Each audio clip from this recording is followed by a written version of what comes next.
اعوذ باللہ من الشیطان الرجیم، بسم اللہ الرحمن الرحیم۔ مولا کائنات حضرت امیر المومنین علی ابن ابی طالب علیہ السلام کے مجموعہ کلام نہج البلاغہ کے پہلے باب کا خطبہ نمبر 207۔ بصرہ میں اپنے ایک صحابی علا ابن زیاد حارثی کے ہاں عیادت کے لیے تشریف لے گئے تو اس کے گھر کی وسعت کو دیکھ کر فرمایا، تم دنیا میں اس گھر کی وسعت کو کیا کرو گے؟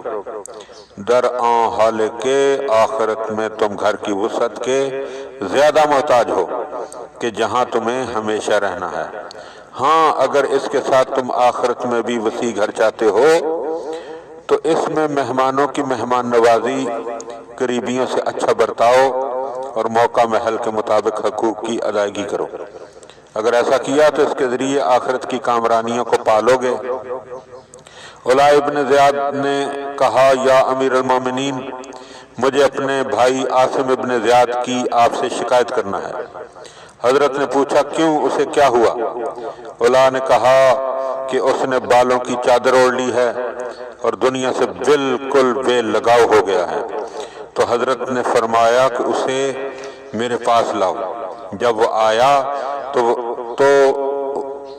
آپ نے فرمایا، اے اپنی جان کے دشمن، تمہیں شیطان خبیث نے بہکا دیا ہے۔ تمہیں اپنی آل اولاد پر ترس نہیں آتا؟ کیا تم نے یہ سمجھ لیا ہے کہ اللہ نے جن پاکیزہ چیزوں کو تمہارے لیے حلال کیا ہے، اگر تم انہیں کھاؤ برتو گے تو اسے ناگوار گزرے گا؟ تم اللہ کی نظروں میں اس سے کہیں زیادہ گرے ہوئے ہو کہ وہ تمہارے لیے یہ چاہے۔ اس نے کہا، یا امیر المومنین، آپ کا پہناوا بھی تو موٹا جھوٹا ہے اور کھانا روکھا سوکھا ہوتا ہے۔ تو حضرت نے فرمایا کہ تم پر حیف ہے، میں تمہارے مانند نہیں ہوں۔ خدا نے آئمۂ حق پر فرض کیا ہے کہ وہ اپنے کو مفلس و نادار لوگوں کی سطح پر رکھیں تاکہ مفلوق الحال اپنے فقر کی وجہ سے پیچ و تاب نہ کھائے۔ اللہم صلی علی محمد و آل محمد۔